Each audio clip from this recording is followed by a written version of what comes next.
Mudukundire tubaramutse tubahe n'ikaze muri ikino kiganiro tugiye kubashikiriza. Wabateguriye kino kiganiro ni psychologue nkuko vyama, akaba ari nawe agomba anakibashikirize.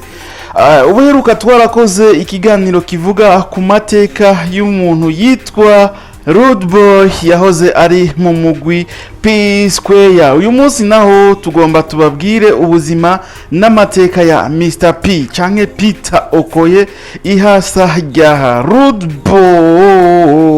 Bandanya rero mudukurikira, mubandanye mukurikira ibiganiro bica kuri runo rubuga rwacu rwa YouTube Pisco Entertainment and Media. Ukabutari bwagire subscribe, usabwe kugira subscribe kugira ngo ubanze wiyunge natwe muri buno bwami bwa Pisco Entertainment and Media, kugira ngo kandi uzohore uba mu bambere babona ibiganiro bica kuri runo rubuga rwacu rwa YouTube Pisco Entertainment and Media. Uyu munsi rero tugiye kubaganiriza ku buzima n'amateka y'umwe mu baririmvyi bakomeye cyane ba Nigeria, ni Peter Okoye, benshi bazi kw'izina rya Mr. P. Peter Okoye ni umwe mu bantu bagize amateka akomeye mu muziki wa Afrika. Ni hasa rya Paul Okoye azwi nka Rudeboy, kandi abo bavukana nibo bagize umugwi w'umuziki wa rurangiranwa kw'izina rya P-Square. Ariko Peter ntiyamenyekanye gusa kubera kuba ihasa rya Rudeboy.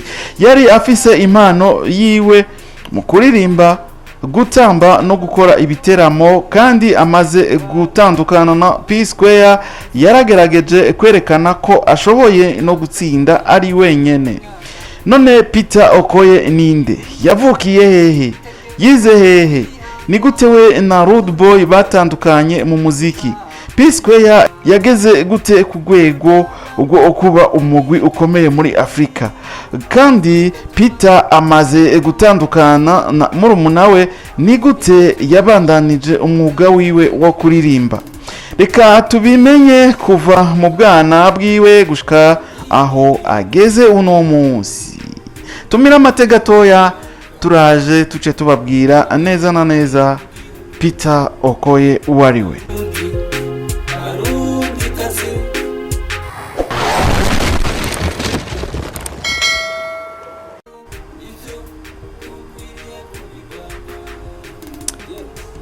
Peter Okoye azwi kw'izina rya Mr. P ni umuririmbyi, umwanditsi w'indirimbo, umutamvyi n'umushoramari wo muri Nigeria. Yavutse ku igenekerezo rya 18 Munyonyo umwaka w'igihumbi kimwe amajana 981 mu gisagara ca Jos muri Plateau State, Nigeria. Peter na Paul ni amahasa kandi bakomoka mu muryango w'aba Igbo wo muri Anambra State. Abavyeyi babo bitwa Moses Okoye na Josephine Okoye, kandi Peter na Paul bakuriye mu muryango urimwo abandi bavukanyi.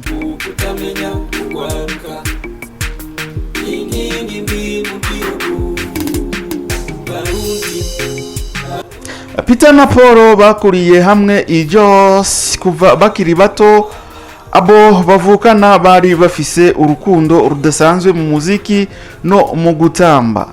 Bari bakunda cyane abaririmbyi nka Michael Jackson, Bob Brown na MC Hammer, kandi baragerageza kwigana ingene baririmba n'ingene batamba. Bagiye mu bikorwa by'umuziki n'ikinamico kw'ishure, aho batanguriye kwerekana impano zabo imbere y'abandi.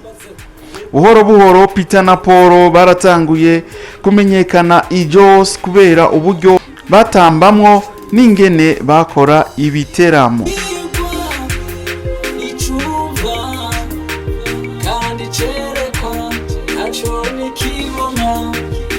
Peter na Paul bize kuri Semurumba Secondary School Jos.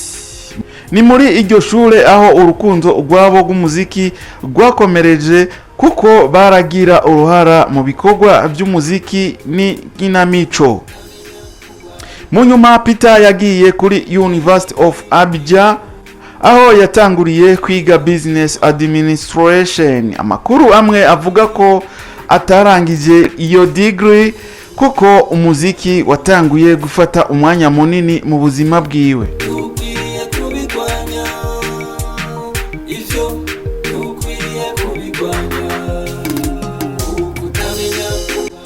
Peter na Paul ntibaciye baba rurangiranwa mu mwanya muto.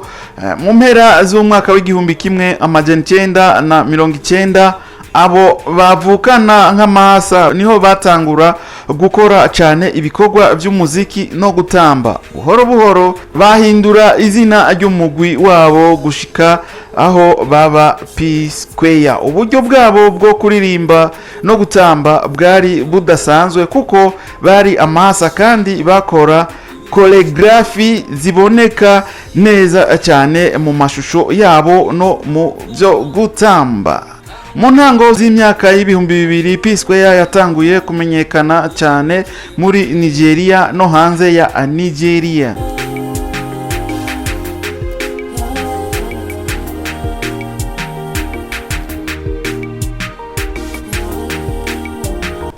P-Square yagiye isohora ama album akunzwe cyane nka Last Night mu mwaka w'ibihumbi 2003, Get Square mu mwaka w'ibihumbi 2005, Game Over mu mwaka w'ibihumbi 2007, Danger mu mwaka w'ibihumbi 2009, The Invasion mu mwaka w'ibihumbi 2011, Double Trouble mu mwaka w'ibihumbi 2014. Indirimbo zabo nka Do Me, No One Like You, Personality, Chop My Money, Beautiful, Onyinye n'izindi zarakunzwe cyane muri Afrika. P-Square yaciye iba imwe mu mugwi w'umuziki yamenyekanye cyane ku mugabane wa Afrika. Peter yari azwi cyane kubera gutamba inguvu yakoresha mu rutambiro hamwe n'uburyo yakorana na Paul mu mashusho canke mu mavideo y'indirimbo zabo.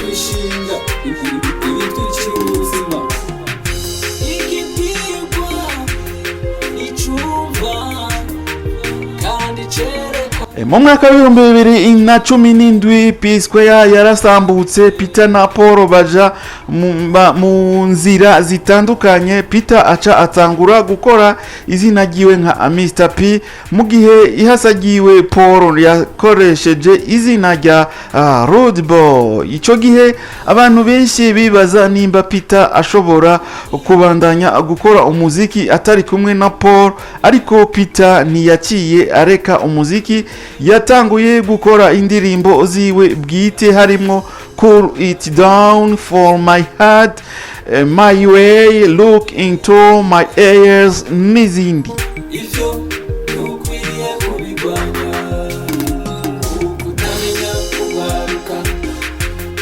Inyuma y'imyaka akora umuziki nk'umuririmbyi wenyene, Peter yashize ahabona album yiwe ya mbere yitwa The Prodigal ku wa kabiri Indamukiza umwaka w'ibihumbi 2021. Iyo album yari igizwe n'indirimbo 16 kandi yarimwo abandi baririmbyi nka Tiwa Savage, Wenda Cool, Tenny, Simi, Tena, Blackstone, Mahombi n'abandi. Iyo album yari ikimenyetso gikomeye ko Peter yari afise ingingo yo kubandanya umwuga wiwe nk'umunyamuziki yigenga.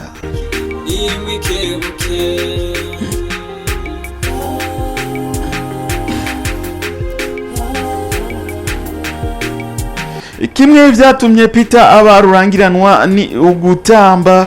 Mu gihe P-Square, Peter na Paul bari bazwi cyane kubera choreography zabo, kandi amashusho y'indirimbo zabo yakundwa cyane kubera ukuntu bahuza kuririmba no gutamba. Peter yarakomeje gukoresha ubwo ubushobozi no mu mwuga wiwe nyene. Yarananditseho igikorwa cha televiziyo yitwa Dance with Peter, aho abantu bahiganwa mu bijanye no gutamba.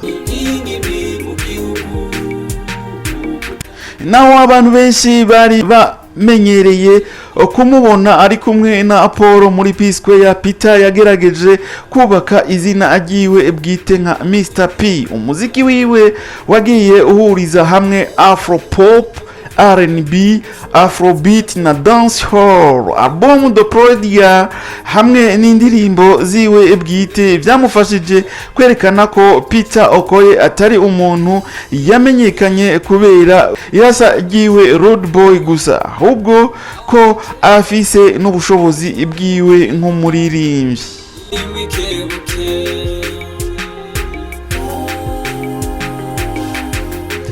Peter Okoye canke Mr P ni umwe mu baririmvyi bagize uruhara rukomeye mu mateka y'umuziki wa Nigeria na Afrika yose. Yatanguye ubuzima ari umwana yose akurana ni hasa Yiwe Paul, batangurira hamwe umuziki bashinga P-Square, bamenyekana kw'isi yose, hanyuma baza gutandukana maze Peter atangura urugendo rushasha nka Mr P. Inkuru yiwe irerekana ko n'igihe umuntu ahuye n'ikibazo canke agahindura izina ashobora gusubira kwiyubaka no gukomeza gukurikirana inzozi ziwe canke indoto ziwe. Nimba wakunze iyi nkuru ntukibagire gufyonda kuri like ukande no kuri subscribe kugira ngo usangize iyi video n'abandi kugira nabo bamenye amateka ya Mr P kuva muri P-Square. Murakoze cyane, bandanya mudushikikira, ariko uke utari bwagire subscribe hawe ikaze ugire subscribe kugira ngo ubandanye uronka ibiganiro bimeze nka bino. Psikologe niwe yariko arabashikiriza kino kiganiro, ni nawe yari yanakibateguriye. Nawe utaha mu kindi kiganiro. Merci beaucoup.